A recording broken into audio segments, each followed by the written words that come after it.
es un placer presentar el libro Habitares colectivos, 7 modelos latinoamericanos modernos, su aplicación y replicabilidad en el presente, que acaba de publicar el Instituto de la Espacialidad Humana de la Universidad de Buenos Aires y que es el primero de una serie.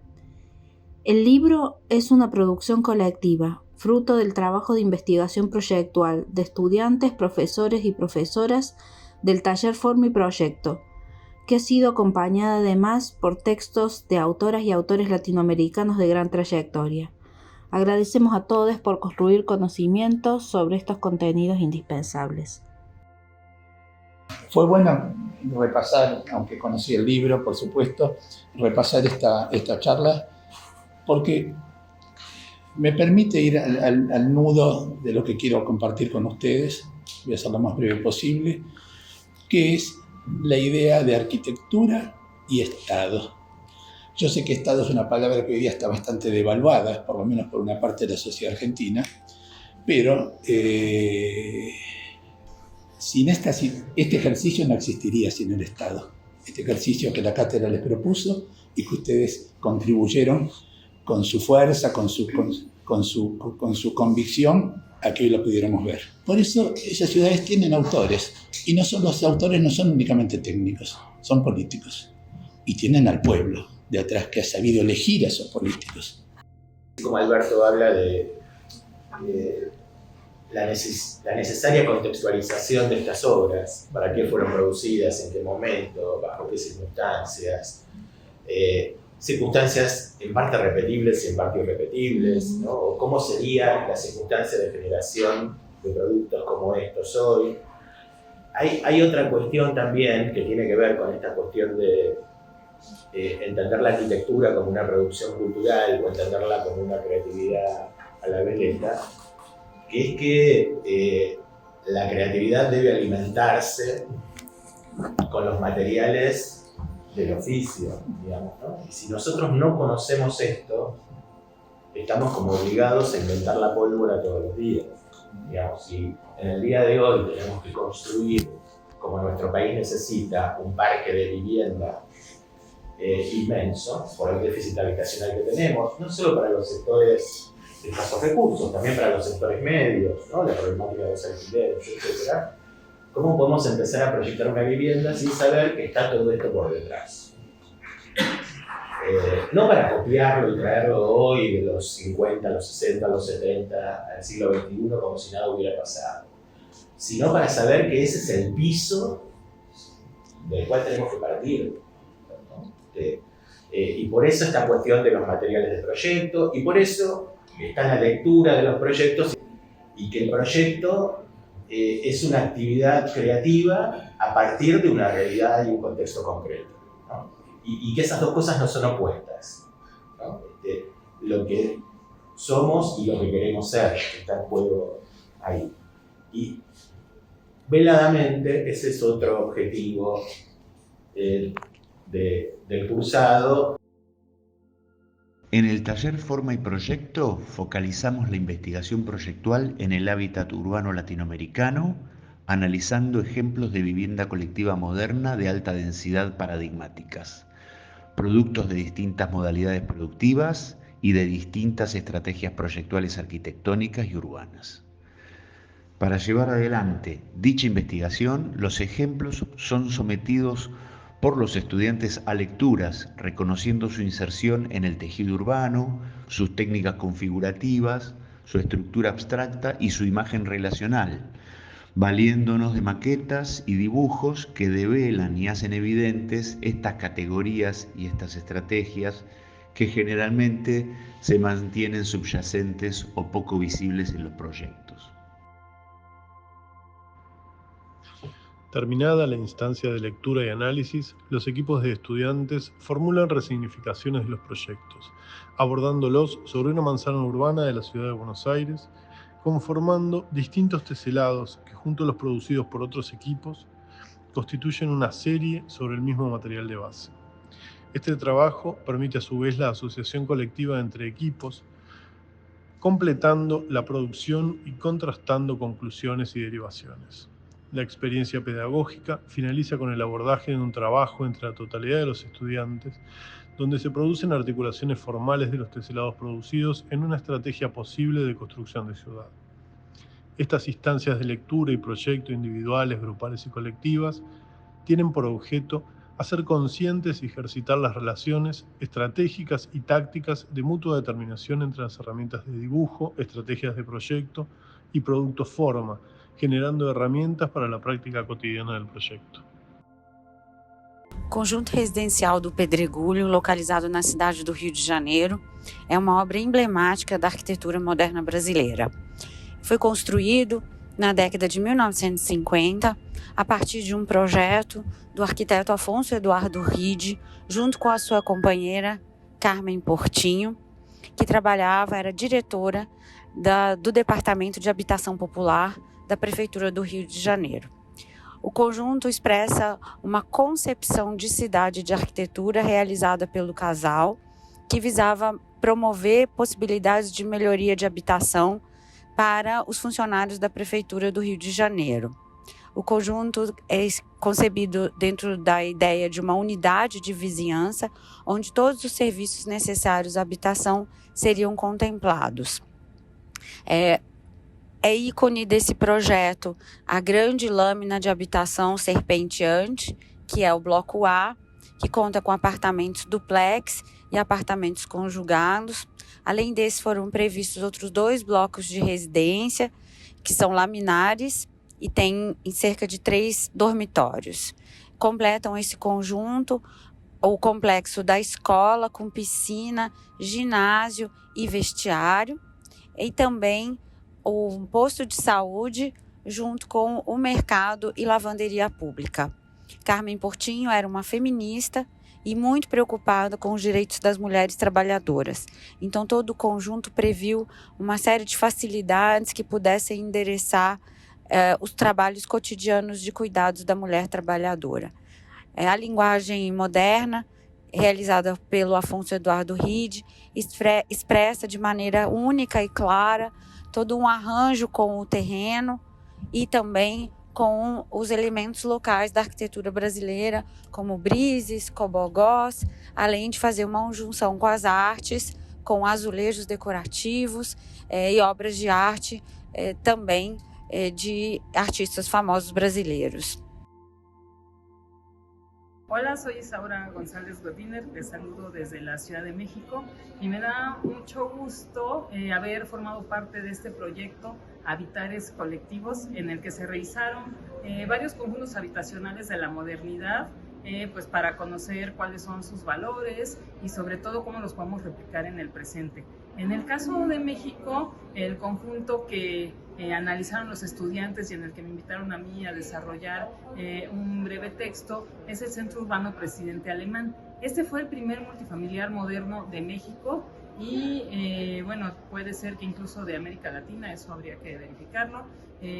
Se construyó en 1947 con todos los principios Le Corbusianos, ¿sí?, de la vivienda en densidad. El arquitecto fue Mario Pani, quien fue muy destacado en su tiempo, en esa época, en México.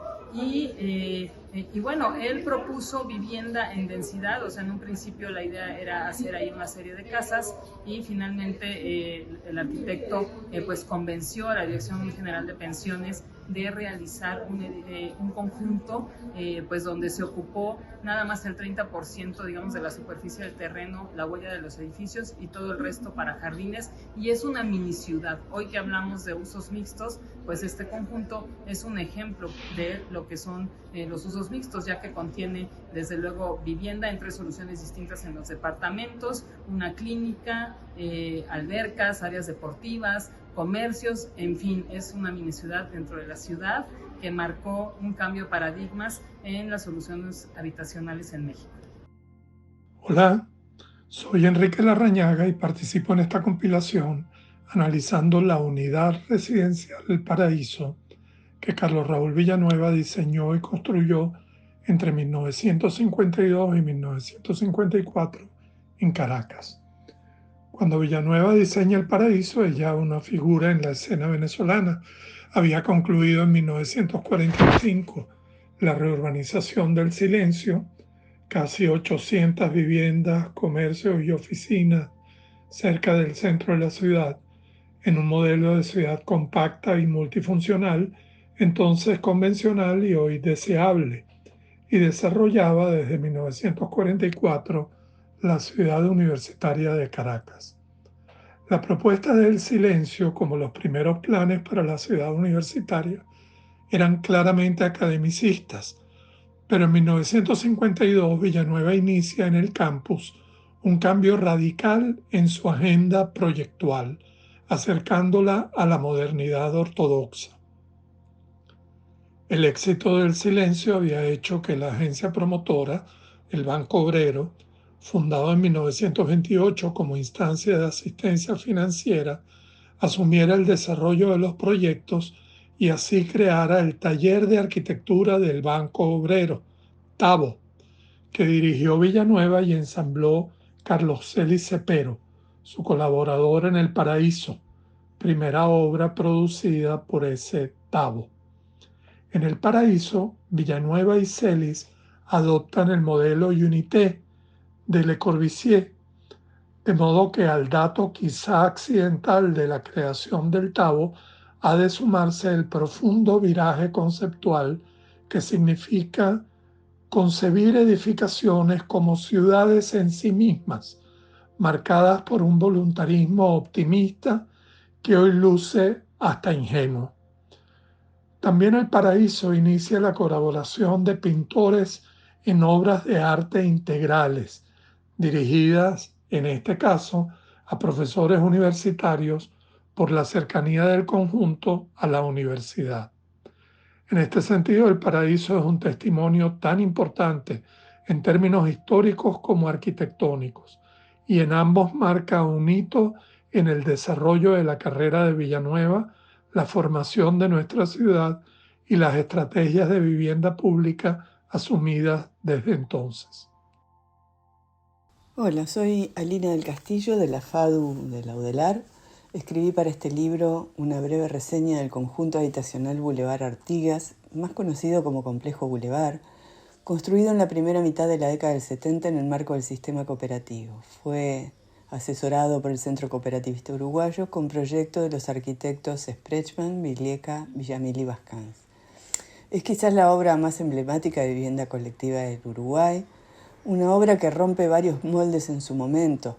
En primer lugar, por ser vivienda cooperativa de alta densidad, ubicada además en áreas centrales, por apostar a la diversidad de soluciones, ofreciendo a los usuarios 42 alternativas tipológicas para definir su vivienda, incluyendo el que después se hizo famoso más 7, un módulo de 7 metros cuadrados sin uso predefinido, que por su ubicación estratégica en la planta da lugar a diversas configuraciones, aportando todavía más versatilidad a las unidades.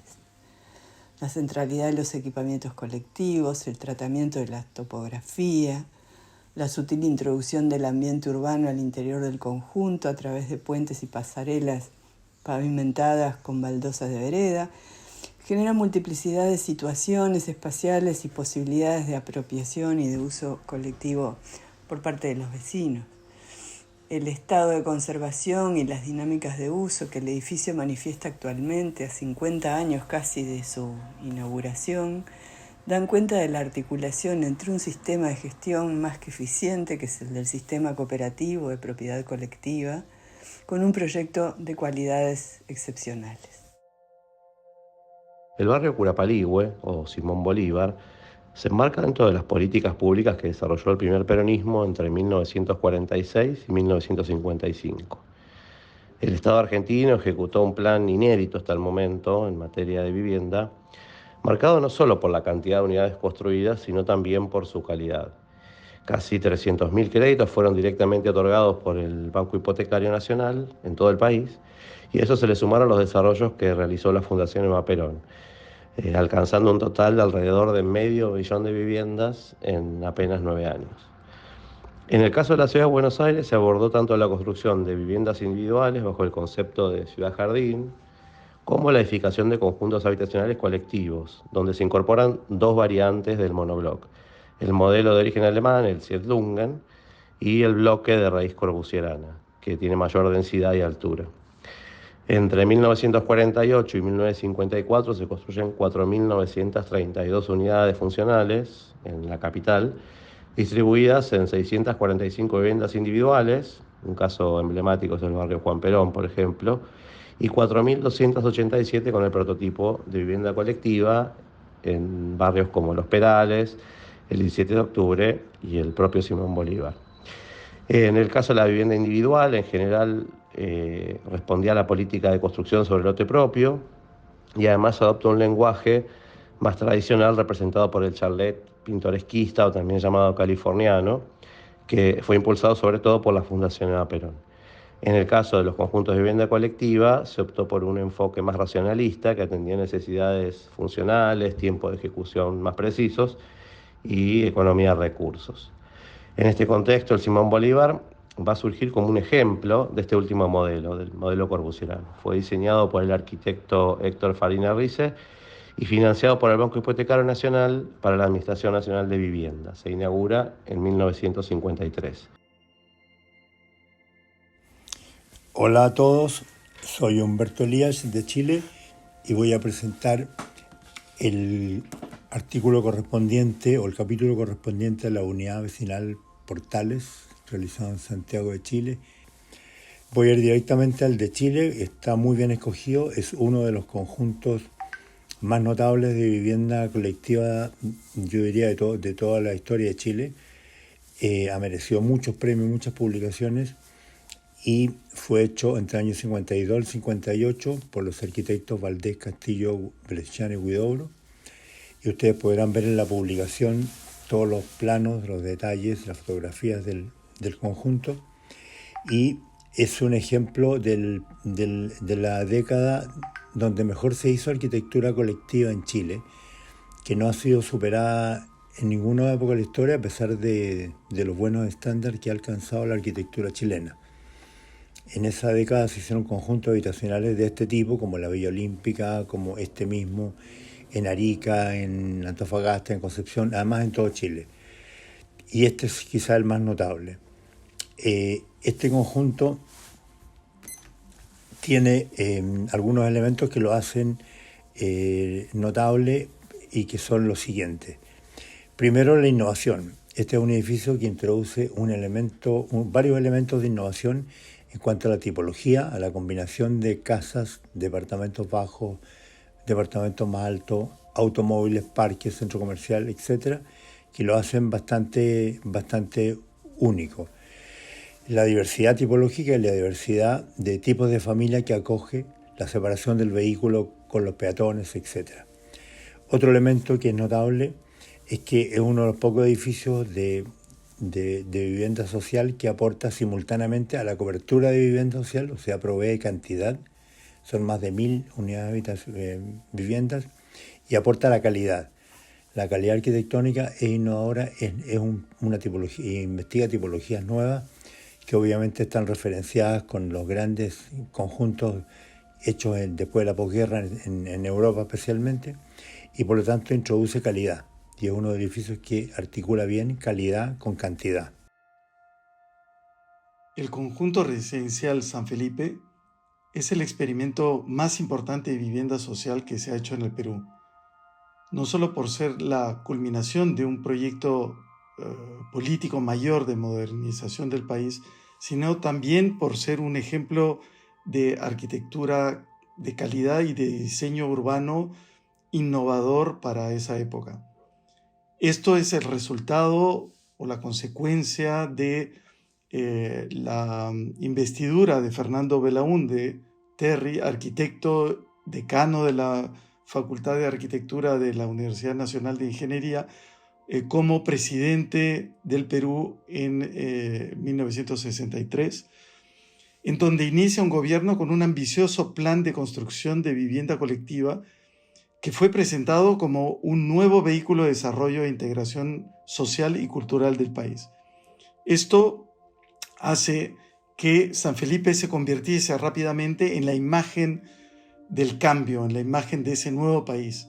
Y por lo tanto el diseño urbano debía demostrar esos atributos, por lo que se concibió, inspirándose en los planes urbanos de Le Corbusier, pero también en el de los Smithson, en un proyecto con una calle elevada que unía a todos los edificios, que contenía o que unía a todos estos programas de servicios educativos, de salud, de áreas comerciales, de trabajo y de esparcimiento, y que acompañaban a las unidades de vivienda colectiva.